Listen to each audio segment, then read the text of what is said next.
O arquivo parece ao mesmo tempo suspender e nos submeter ao tempo. Em um ensaio no qual se questiona sobre a sobrevivência dos textos e, por inferência, do suporte dos arquivos, frente à noção de biodegradável, Derrida comenta da conivência do método da desconstrução com a ruína, afirmando que sua visão sobre a ruína é positiva. Esse ponto é explorado em seu livro, Memória dos Cegos, no qual vemos essa conivência ser apresentada enquanto necessidade, pois, como coloca, tudo que está posto no mundo está fadado à ruína, está dado à degradação e, portanto, conclui, como poderemos amar algo senão a própria ruína. A ruína surge para Derrida, tal como a fotografia ou o cinema também vão aparecer nas suas discussões, como um espectro irredutível do real, que solicitam um luto irresolúvel do estufões de Barthes. É o mesmo espectro melancólico que encontramos em seu influente texto O Mal de Arquivo, na qual a pulsão apaixonada pelo conservar, pela criação de arquivos, se demonstra assombrada pelo que o autor revela como uma pulsão secreta, violenta e repressiva do gesto de arquivar. Conservador, o arquivo sustenta sua integridade através do apagamento de quaisquer traços anômalos, soterrando o diferente, operação que toca naquilo que seria um mal radical, a proliferação utrópica da morte, segundo o Derrida.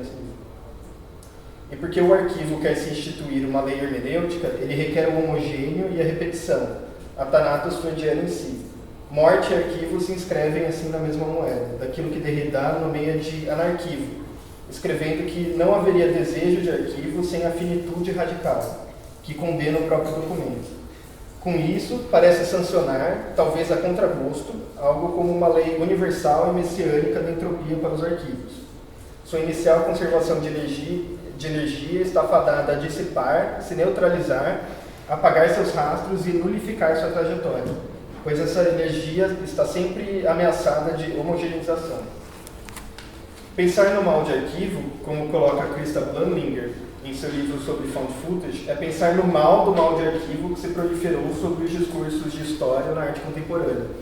que repetem ao absurdo esse atrito entre memória e amnésia, comportados na figura da ruína e na paranoia do anarquivo, como diagnosticou o Ralph Foster.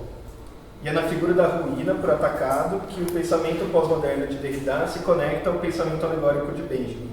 E não por acaso, como livros recentes de Thomas Elsesser, André Habib, Christa Blanlinger, Jeffrey Scholar e Catherine Russell nos mostram, parece incontornável falar de cinema de arquivo sem passar pela melancolia da ruína, o mal de arquivo e por Benjamin, este também assombrado pela irreversibilidade do mito do progresso, da perda de diferenças, como a aura, que ameaça uma homogeneização das massas com a proliferação das cópias de arquivos. Ao mesmo tempo, em outra vertente, falar da irreversibilidade do tempo, como Mary Ann Dunn nos lembra,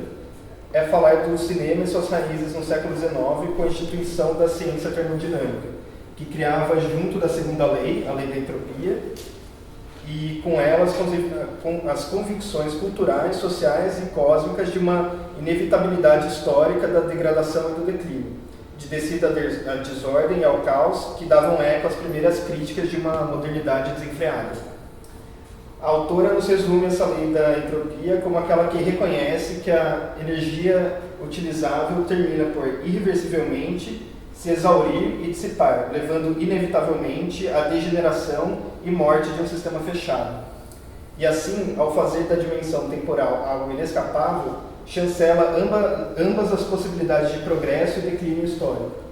É sob o signo dessa trágica ideia de degradação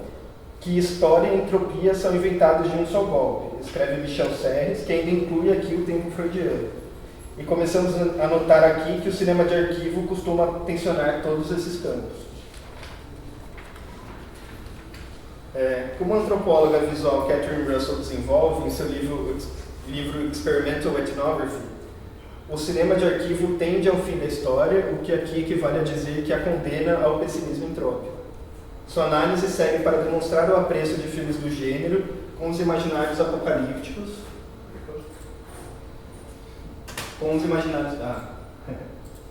Aqui. Então, o imaginário apocalíptico no filme de arquivo, que ela enxerga principalmente nos filmes do Bruce Conner, que ora parodiam e ora observam com espanto o imaginário atômico da década de 1960. atualizando esse repertório num filme recente de arquivo intitulado Um Filme Reclamado. Ana Vaz nomeia o antropoceno e a representação de catástrofes no cinema como reflexos da mesma tendência entrópica.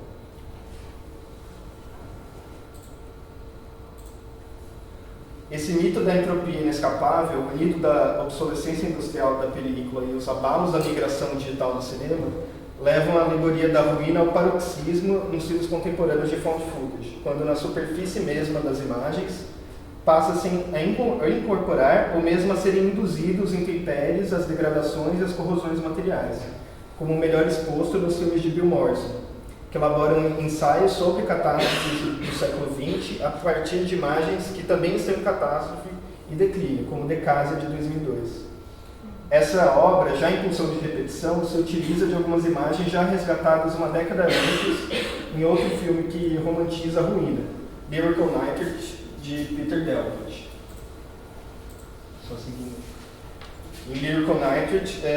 Peter Delpit também sugere a ruína como um mito fundador do cinema, ao culminar uma compilação de filmes de suas primeiras décadas com um filme bíblico, em Farrapos, que representa a expulsão de Adão e Eva do paraíso, rumo à finitude fantasmagórica do mundo. Com esses filmes, a questão aqui é observar e nomear, como um modo entrópico do found footage, a forma como esse emprego da alegoria da ruína sustenta uma ideia de história enquanto acúmulo de catástrofes e exaustão, espectros que assombram o arquivo e põem em limbo sua abertura para o futuro. O que, se já presente no imaginário bélico e atômico do século XX, tem sido retomado como pessimismo quanto ao porvir no imaginário instigado pelo antropoceno. Momento, como critica o filósofo Bernard Stiegler, o antrópico e o entrópico se misturam numa negação de futuro.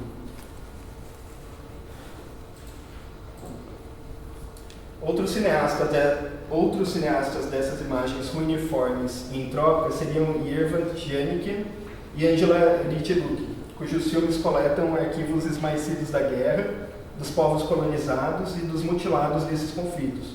fomentando um imaginário de história que se encontra sempre à beira da catástrofe ou que deixa apenas os resquícios dessas catástrofes sobrarem, dando cabo à espectralidade e ao luto que Derrida enxerga como unidos no cinema. Evocam também, como lembra Christa Blumlinger, a morbidez da escrita da história, tal como exposta por Michel Dessertot, uma história que dá a ver, que exuma uma população de mortos, inestimável. Navegando por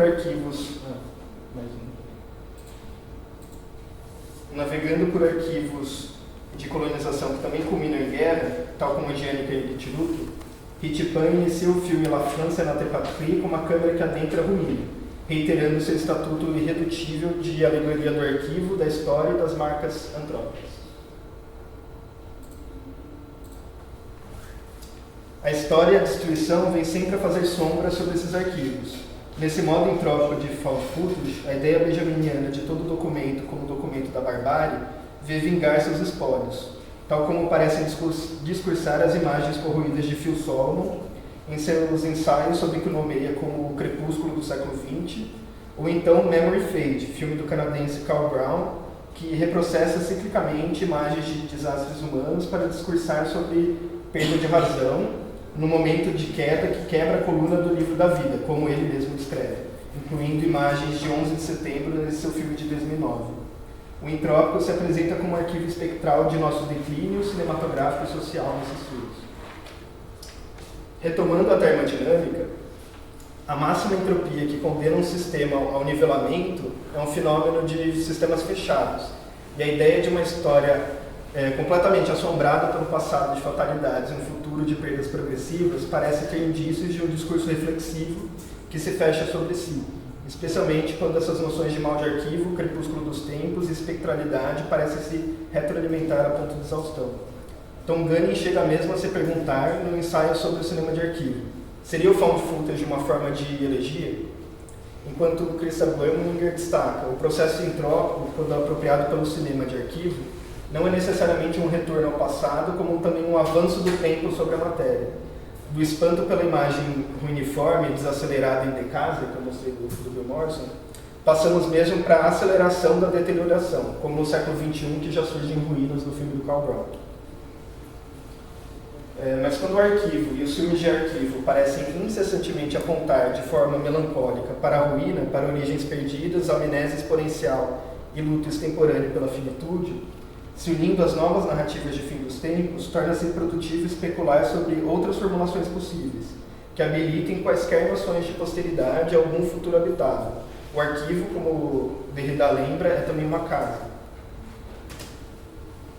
Ilya Prigogine, cientista que buscou repensar o legado da lei da entropia para retirá-la dos confins da negatividade,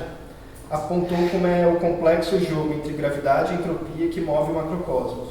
sugerindo certa limitação do fatalismo envisionado pela extrapolação popular da lei,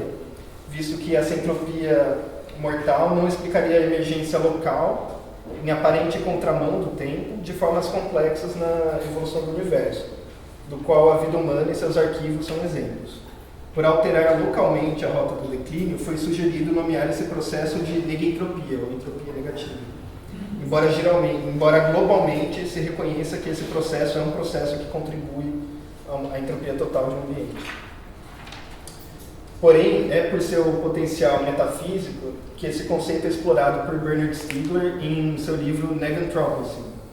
onde busca superar os diagnósticos que reduzem o homem a agente entrópico universal,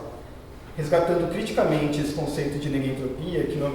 nomeia a capacidade de alguns sistemas de diferir a entropia, acumulando energia, informação e ordem, na contramão do tempo, rumo à complexidade. Stiegler aponta o papel benéfico, no caso da sociedade humana, da criação e reserva de arquivos que os meios técnicos nos permitem, tal como a externalização da memória. Essa externalização lhe sugere uma infinitude, pois aqui eu cito ele. Tais artifícios, que dão origem às artes, assim como às ciências, podem se eternizar e eternizar seus sujeitos para além de si, para além de seu próprio fim, projetando-os numa infinita proteção de uma promessa de porvir.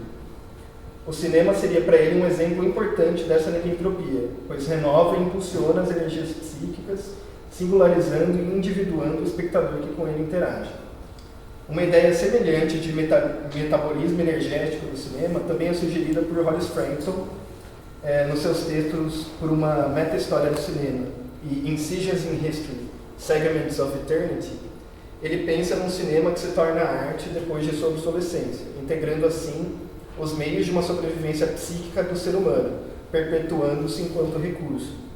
Pensando numa história que se projeta infinitamente ao passado e infinitamente ao futuro, Frampton especula sobre a existência de um arquivo fílmico eterno que teria início na era pré-cinema com quadros pretos, sem imagens, para então ser composto por todos os fotogramas já feitos e que podem ser feitos. Nessa infinitude fractal, o arquivo total do cinema estaria sempre aberto para a inclusão de histórias complementares, interpretativas e informativas através de novas imagens ou da rearticulação do próprio acervo, convidando a uma prática de found footage que ocupe as lacunas dessa história, suspendendo a entropia ao continuadamente prolongar esse arquivo. Não haveriam lacunas, pois todo o repertório poderia se expandir e mesmo o perdido poderia ser reconstituído e reassimilado. Um filme de arquivo de Frampton, Maxwell's Demon, tira seu título justamente de um paradoxo termodinâmico no qual o sistema, diabolicamente, negaria a homogeneização entrópica. Nas artes para Stiegler e no cinema para Frampton, temos então essa positividade potencial do arquivo enquanto uma abertura para o futuro, ajudando o cinema a iluminar outra decorrência do espectro do mal de arquivo de Derrida, que é a associação do arquivo com a estrutura de uma promessa. Pois o arquivo deve sua existência enquanto reservatório, aquilo que aposta no futuro de seu próprio acesso, especialmente quando ainda é possível de ser imbuído de sentido e principalmente quando a interpretação desse sentido se livra do domínio do patriarcado arcôntico, aceitando a interpretação múltipla dos contemporâneos, a produção de diferenças e tempos diferidos. Se o que se esboça aqui pode parecer apenas reafirmar um elogio, parece apenas reafirmar um elogio genérico ao found footage enquanto arte do remix e da releitura, temos, porém, como busquei demonstrar com os exemplos anteriores, que quando uma ênfase maior é dada na fantasmagoria do arquivo, essa positividade pode se dissolver na melancolia pela perda e pelo apagamento. Interessa pensar e mesmo especular numa prática fílmica que do arquivo que aponte para subversões desse estado melancólico rumo a uma prática remediadora, tal qual a meta-história de Frampton ou a meta-estabilidade almejada por Stigler.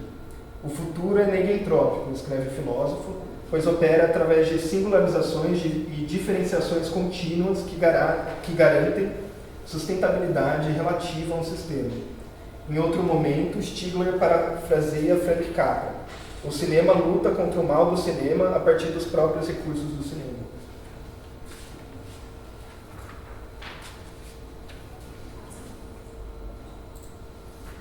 O que seria um filme de arquivo que cultiva o negentrópico?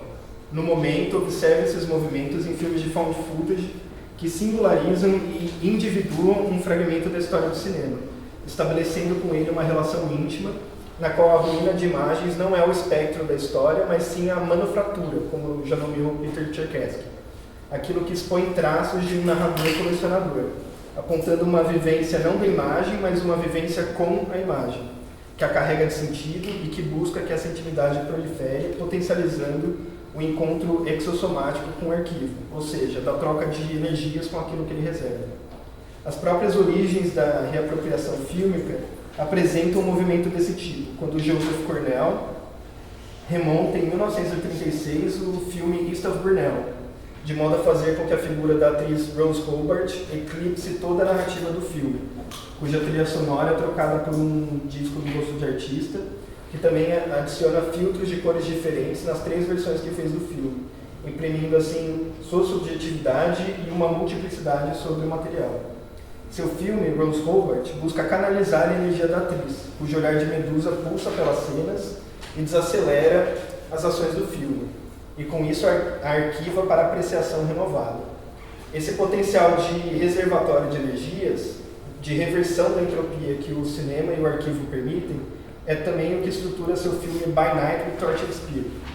todo feito de cenas reproduzidas ao contrário, permitindo a natureza se reintegrar da dispersão do tempo, truque primordial e anti-entrópico do cinema.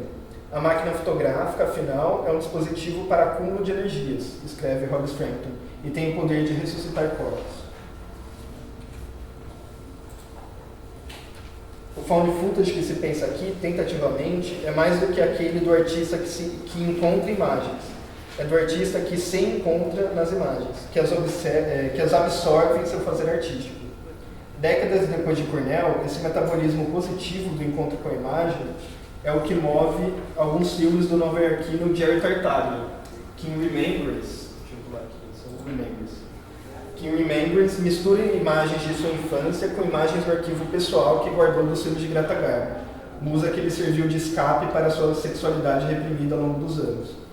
A rainha em mim está viva quando Garbo está viva, afirma em sua assimilação positiva do arquivo, que inscreve sua história pessoal junto da história do cinema, que não se espectraliza, se afirma e se perpetua junto dessas imagens. Inclusive, acho legal que ele bota em loop no filme dele essa imagem da Garbo.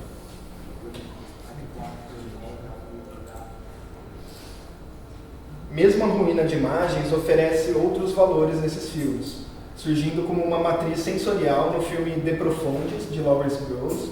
que também explora a sua sexualidade e os pensamentos de Oscar Wilde em imagens homoeróticas de arquivo pessoal do artista, que são corroídas visando uma paralela estética de transgressão, uma afetação do arquivo que ilumina seu aspecto palpável e presente, tornando sensual o jogo de visibilidade e invisibilidade da ruína. A tarefa que devemos à história é reescrevê-la, cita o filme a partir de Oscar Wilde, caminhando para a meta-história que visa catalisar as energias contidas e mal comportadas no arquivo. Com a mesma técnica, ele inverte os sinais da destruição corrosiva do filme de Karl Brown. Como dá para ver, ele usou a mesma técnica de intervenção química nas imagens. Agora finalizando. Essa questão aparece ainda mais expressa no ensaio Nitrate Kisses, de Barbara Hammer, no qual o contato com arquivos de um filme dos anos 30, sobre Sodoma e Gomorra, permite a cineasta duplamente desafiar a catástrofe que persegue os arquivos do homossexualismo. Recuperando o filme e acentuando sua imagética queer, tal vestígio vira uma matriz para que a própria cineasta crie novas imagens, filmados em alto grau e contraste, emergindo da ruína e da invisibilidade, instaurando o seu próprio arquivo não patriarcal, que se sobrepõe às lacunas da história. O filme inicia, inclusive, com uma série de imagens rasgadas que vão se auto-regenerando, que é o contato dela com o arquivo de uma autora. Infelizmente, eu não incluí esse trecho. No filme de Hammer, assim como em Lot in Sodom, que se apropria, a história parece ter caminhado fora de seu eixo, dando visibilidade e arquivo ao invisível. O resultado, descreve a sinopse do filme, é que Naked Kisses faz o espectador, gay ou hétero, querer salvar restos. As possibilidades imaginativas de novas linguagens, histórias e biografias reveladas em documentos recuperados sugerem novas visibilidades. Um dos filmes seguintes de Hammer, History Lessons, é composto por uma enorme coleção desses momentos negentrópicos da história, numa grande celebração, engajamento crítico com as imagens do lesbianismo, encerrando sem certa ironia no que se declara um happy ending, e se apresenta como um arquivo e tempo sem ansiedade. Mesmo quando em ruínas, as imagens desses filmes aparecem... Mesmo quando em ruínas, as imagens desses filmes parecem buscar no arquivo e seu reservatório do passado temporalidades outras do que o da irreversibilidade entrópica, apontando, por exemplo, para uma individuação, como no filme do Tartaglia, para a transgressão, em Gross, e a reparação em Hammer, redirecionando e resistindo ao movimento de declínio da catástrofe, que, como lembra Gunning em seu texto sobre arquivo, sugere um movimento descendente. Algo além da morte, não biodegradável, se inscreve nesses arquivos e permite inscrever através deles, fazendo com que não só a entropia, como também a negentropia sejam potenciais postos em atrito no reuso poético de imagens fílmicas. E aqui, só para inquietar um pouco a minha própria discussão, o casal Irvan Janica e Angela Lichiluk, que eu coloquei no eixo entrópico, tem uma série de filmes que eles chamam de fragmentos elétricos, que são blocos isolados da história, que eles recuperam e que dão essa ideia de uma incandescência que contamina na história. É isso.